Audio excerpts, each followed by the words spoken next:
Hello दोस्तों।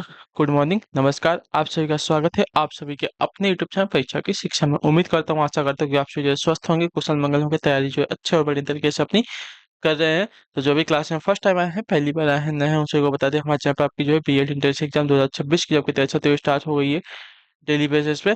तो जिसे भी अपनी तैयारी पूरी करनी है, कंप्लीट करनी है, चैनल को सब्सक्राइब करके हमारे साथ जुड़ जाएंगे। ठीक है, 2026 में जो भी बीएड करना चाहते हैं, गवर्नमेंट कॉलेज या सीट के बारे में सोच रहे हो, तो हमारे साथ जुड़े रहिएगा, चैनल को सब्सक्राइब करके। ठीक है, क्लास का समय देखिए, जीके जीएस की जो क्लास है सुबह 10 बजे डेली आप सभी को देखने को मिलती है। रीजनिंग की जो क्लास है दोपहर को 1 बजे देखने को मिलती है। हिंदी की जो क्लास है रात को 8 बजे आप सभी को देखने को मिलती है। इसी टाइम पे आप सभी को क्लास से जुड़ के तैयारी को पूरा कंप्लीट करना। नीचे डिस्क्रिप्शन आप सबको इंस्टाग्राम टेलीग्राम का लिंक मिलेगा।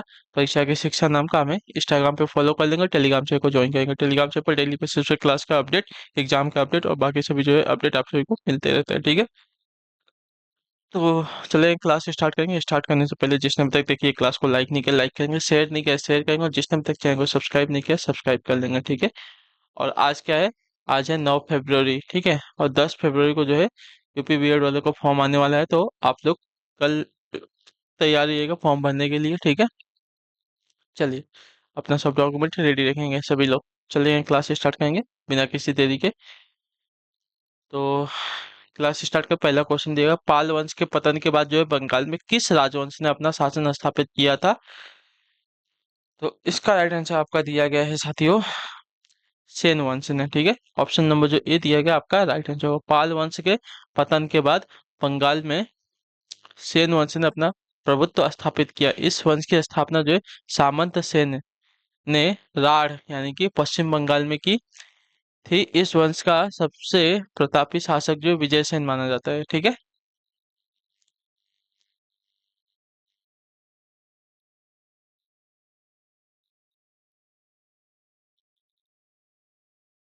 चलिए दूसरा नंबर क्वेश्चन देखिए सामने दिया गया, निम्नलिखित में से किसे प्रकृति का सुरक्षा वॉल्व कहा जाता है? तो देखिए यहाँ पे दिया गया आपका ज्वालामुखी आंसर हो जाएगा। ठीक है, क्लियर है। वोल्केनो, वोल्केनो यानी कि ज्वालामुखी को जो है प्रकृति का सुरक्षा वॉल्व कहा जाता है। इसके माध्यम से पृथ्वी के भीतर की अत्यधिक ऊर्जा, मैग्मा और गैसें बाहर निकलती है, जिससे पृथ्वी का संतुलन जो है बना रहता है। ठीक है, क्लियर सभी को। देखिए पृथ्वी के अंदर के जो मैग्मा है और जो गैसें हैं यहाँ से बाहर निकलती है ज्वालामुखी के रास्ते से, जिससे पृथ्वी का जो संतुलन है बना रहता है। ठीक है, चलिए अगला क्वेश्चन देखेंगे क्या दिया गया है आपका। तीसरा नंबर है, काली एवं तीस्ता नदियों के बीच हिमालय का कौन सा प्रादेशिक विभाग जो है स्थित है, बताइए। तो आपका राइट आंसर हो जाएगा साथियों, नेपाल या हिमालय। ठीक है, ऑप्शन नंबर बी राइट होगा। ठीक है, काली और तीस्ता नदी, तो ये आपकी काली नदी इस साइड है। ठीक है, और तीस्ता नदी जो है इस साइड है। तो इसके मध्य में जो है नेपाल का हिमालय वाला भाग स्थित है। ठीक है, काली और तीस्ता नदियों के मध्य स्थित हिमालय के भाग को नेपाली हिमालय कहा जाता है। यह लगभग जो 800 किलोमीटर की लंबाई में फैला है और हिमालय के चारों विभाजनों में सबसे बड़ा है। माउंट एवरेस्ट इसी भाग में है। ठीक है, क्लियर। चौथा नंबर क्वेश्चन सामने देगा, लोक नृत्य बिहांग बिहू रिक्त स्थान में स्थित है, तो असम में स्थित है। ऑप्शन ये आपका सही उत्तर है। ठीक है, बिहू असम का एक प्रमुख जो है लोक नृत्य और त्योहार है। यह जो है वर्ष में 3 बार मनाया जाता है। ठीक है, तो रोंगाली बोहांग बिहू वसंत में, कोंगाली यानी कि काटी बिहार अक्टूबर में, और भोगाली यानी कि माघ में, बिहू जनवरी में जो है मनाया जाता है। ठीक है, 3 समय जो है आपका बिहू त्योहार मनाया जाता है। पोहांग में यानी कि वसंत ऋतु में, काटी में यानी कि अक्टूबर में, और भोगाली माघ बिहू भी इसको बोलते हैं, जो कि जनवरी में मनाया जाता है। ठीक, क्लियर। चलिए 5वां नंबर क्वेश्चन है, निम्नलिखित में से कौन सा कार्बन का अपरूप नहीं है? तो आपका यहाँ पे दिया गया है मीथेन। ठीक है, हीरा, ग्रेफाइट और CO60, क्या दिएगा C60। ठीक है, हीरा ग्रेनाइट और C60 शुद्ध कार्बन के अपरूप है। ठीक है, जबकि मीथेन यानी कि CH4 एक आपका यौगिक यानी कि कंपाउंड है, जो कार्बन और हाइड्रोजन से मिलकर बना है। ठीक है, क्लियर है सभी को।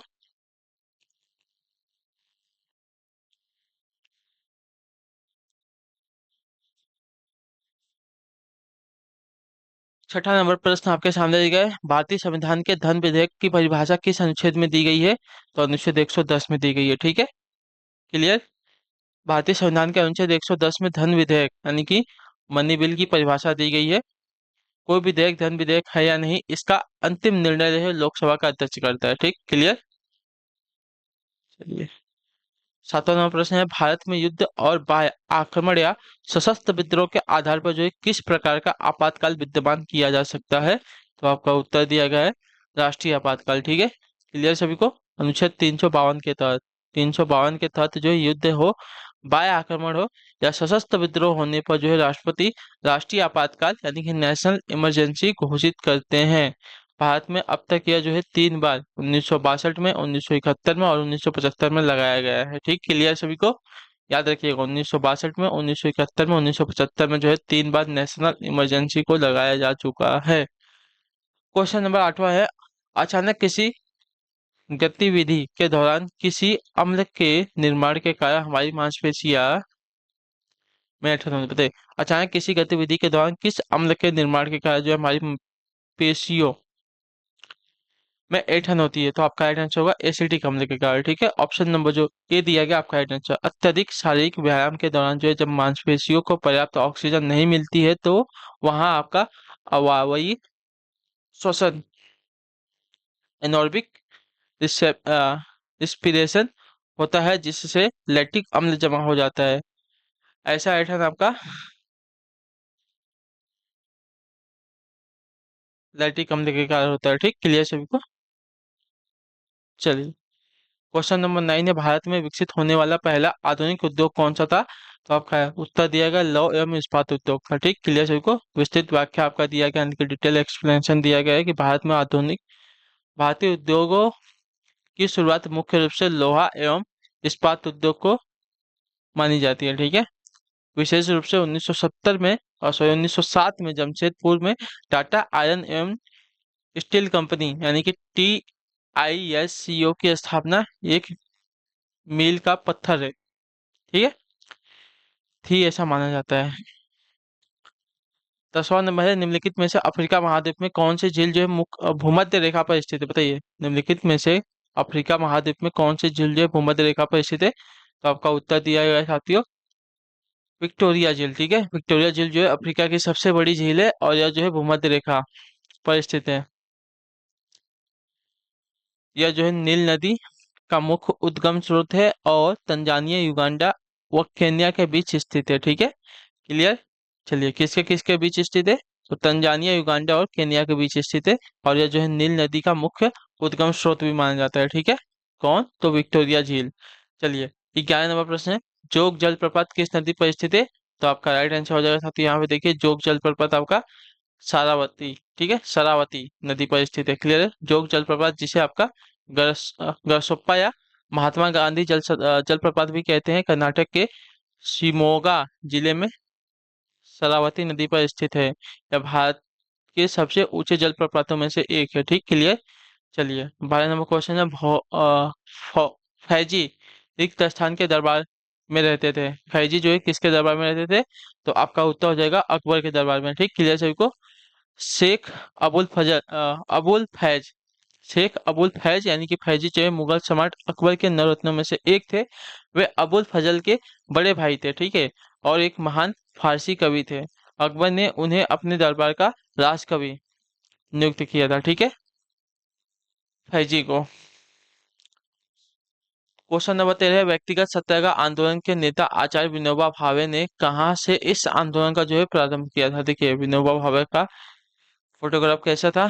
तो इन्होंने जो है कौन सा तो इन्होंने जो है व्यक्तिगत सत्याग्रह आंदोलन के नेता जो थे आचार्य विनोबा भावे, इस आंदोलन का प्रारंभ जो है कहाँ से किया था? तो आपका उत्तर दिया गया पौनार से। ठीक है, 1940 में महात्मा गांधी द्वारा शुरू किए गए व्यक्तिगत सत्याग्रह के पहले सत्याग्रही आचार्य विनोबा भावे थे। ठीक है, उन्होंने इस आंदोलन का की शुरुआत जो है महाराष्ट्र के पौनार आश्रम से की थी। ठीक, क्लियर है। 14 नंबर है, भारतीय संविधान का अनुच्छेद 360 जो है किसे वित्तीय आपातकाल की घोषणा करने का अधिकार देता है? बताइए, भारतीय संविधान का अनुच्छेद 360, ठीक है, भारतीय संविधान का अनुच्छेद 360 जो है किसे वित्तीय आपातकाल की घोषणा करने का अधिकार देता है, तो आपका राइट आंसर होगा भारत के राष्ट्रपति को। ठीक है, ऑप्शन नंबर जो सी दिएगा आपका राइट आंसर होगा। अनुच्छेद 360 के अनुसार जो है, यदि भारत के राष्ट्रपति को लगता है कि देश में वित्तीय स्थिरता खतरे में है, तो वो वित्तीय आपातकाल की घोषणा कर सकता है। नोट है कि भारत में अभी तक जो है कभी भी वित्तीय आपातकाल नहीं लगाया गया है। ठीक, क्लियर है सभी को। चलिए, 15 नंबर क्वेश्चन है, पृथ्वी की सतह के रिक्त स्थान प्रतिशत यानी कि लगभग जो है भाग पर जल है, कितने प्रतिशत भाग पर जो है जल है पृथ्वी के, तो आपका उत्तर जो होगा लगभग जो है 71% भाग पर जो है हमारा जल है। ठीक, क्लियर सभी को। पृथ्वी की सतह पर लगभग जो है 71% भाग जो है जलमंडल है, जिसमें महासागर, नदियां और झीलें शामिल हैं। शेष जो है 29% भाग जो है स्थल है। जल की अधिकता के कारण जो है इसे नीला ग्रह भी कहा जाता है। ठीक है, 16 नंबर प्रश्न, निम्नलिखित में से एक ऑपरेटिंग सिस्टम नहीं है, कौन सा? माइक्रोसॉफ्ट दिया गया आपका, और क्या दिया गया है? लाइनेक्स है ना, लिनक्स है, एप्पल है और फायरफॉक्स है, तो आपका उत्तर हो जाएगा मोजिला फायरफॉक्स। ठीक है, तो मोजिला फायरफॉक्स आपका एक वेब ब्राउजर है, जिसका उपयोग जो इंटरनेट चलाने के लिए किया जाता है, जबकि विंडोज, लाइनेक्स और मैक ओएस कंप्यूटर को चलाने वाले ऑपरेटिंग सिस्टम है। ठीक, क्लियर सभी को।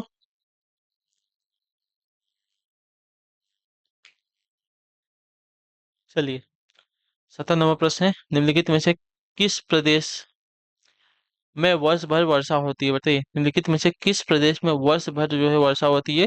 तो आपका राइट आंसर होगा भूमध्य रेखीय प्रदेश पर। ठीक है, भूमध्य रेखीय प्रदेशों में जो है साल भर उच्च तापमान और उच्च आर्द्रता रहती है। यहाँ जो है लगभग प्रतिदिन दोपहर के बाद संवहनी वर्षा होती है। ठीक है, यहाँ सदाबहार वन पाए जाते हैं। ठीक, क्लियर सभी को।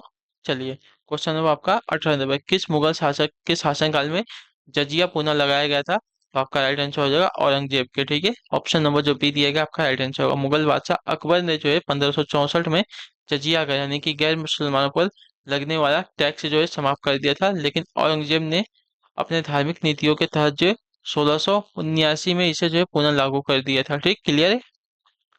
चलिए, क्वेश्चन नंबर आपका 19 है, निम्नलिखित में से किस वर्ष जो है भारतीय सैनिकों के लिए जो है समुद्र यात्रा अनिवार्य कर दी गई थी? तो आपका राइट आंसर हो जाएगा साथियों 1856 में। ठीक है, ऑप्शन नंबर जो बी दिएगा आपका राइट आंसर होगा। 1856 में लॉर्ड कैनिंग के समय जो है सामान्य सेवा भर्ती अधिनियम यानी कि जनरल सर्विस एनलिस्टमेंट एक्ट पारित हुआ। इसमें प्रावधान था कि भारतीय सैनिकों को आवश्यकता पड़ने पर समुद्र पार यानी कि विदेश भी सेवा करनी होगी, जो उस समय जो है धार्मिक मान्यताओं के विरुद्ध था। ठीक, क्लियर सभी को। चलिए, अगला प्रश्न है आपका 20 नंबर, जैन धर्म का सबसे महत्वपूर्ण आधारभूत सिद्धांत क्या माना जाता है? तो आपका उत्तर हो जाएगा यहाँ पे अहिंसा। ऑप्शन नंबर जो बी दिया गया आपका सही उत्तर होगा। ठीक, क्लियर सभी को।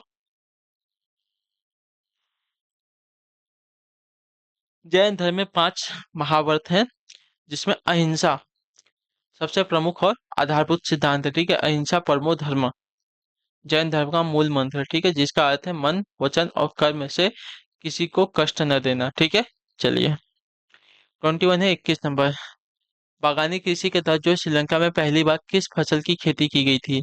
तो आपका यहाँ पे उत्तर दिया गया कॉफी की। ठीक है, ऑप्शन नंबर ए हमारा सही उत्तर है। ठीक है, श्रीलंका में बागानी कृषि की शुरुआत जो है अंग्रेजों ने कॉफी की खेती से की थी, लेकिन 1870 के दशक में कॉफी रस्ट नामक बीमारी ने फसल को जो है नष्ट हो गई, फसलें जो है नष्ट हो गई, जिसके बाद वहां चाय यानी कि टी की खेती जो है प्रमुख हो गई थी।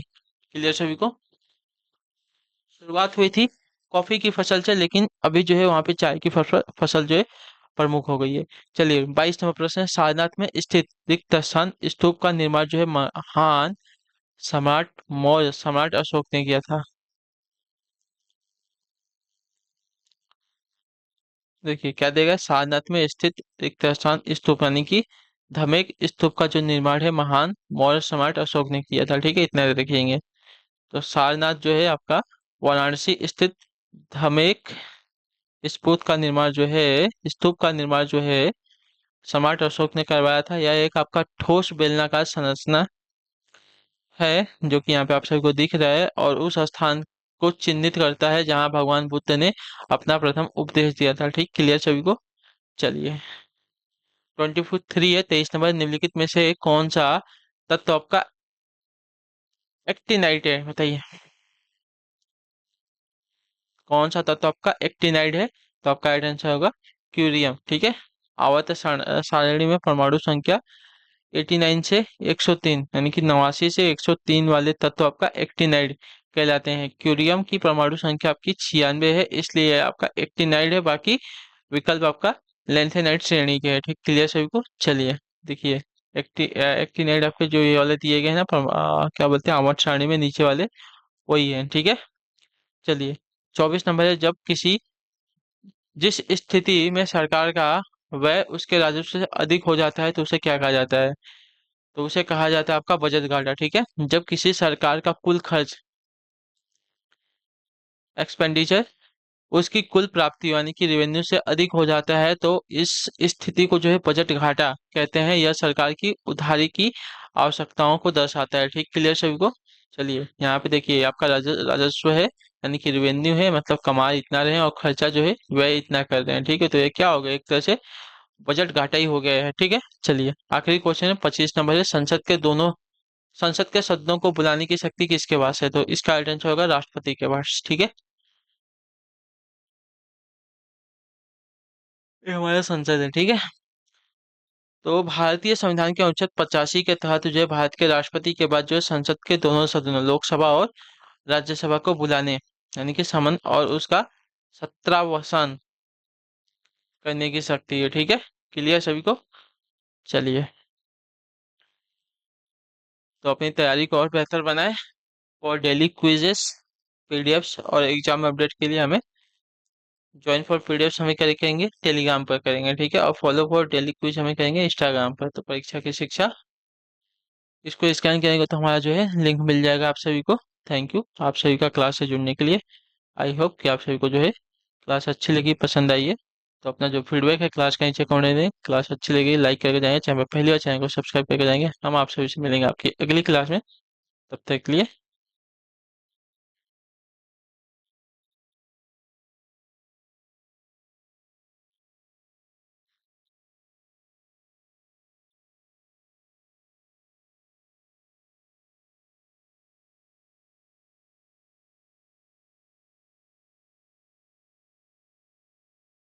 चलिए, तो क्लास अच्छी लगी, क्लास को लाइक कर दिए, चैनल पर चैनल को सब्सक्राइब कर देंगे। हम आप सभी से मिलेंगे आपकी अगली क्लास में। तब तक के लिए टाटा बाय बाय, जय हिंद, जय भारत। आप सभी का क्लास से जुड़ने के लिए बहुत बहुत ही धन्यवाद साथियों।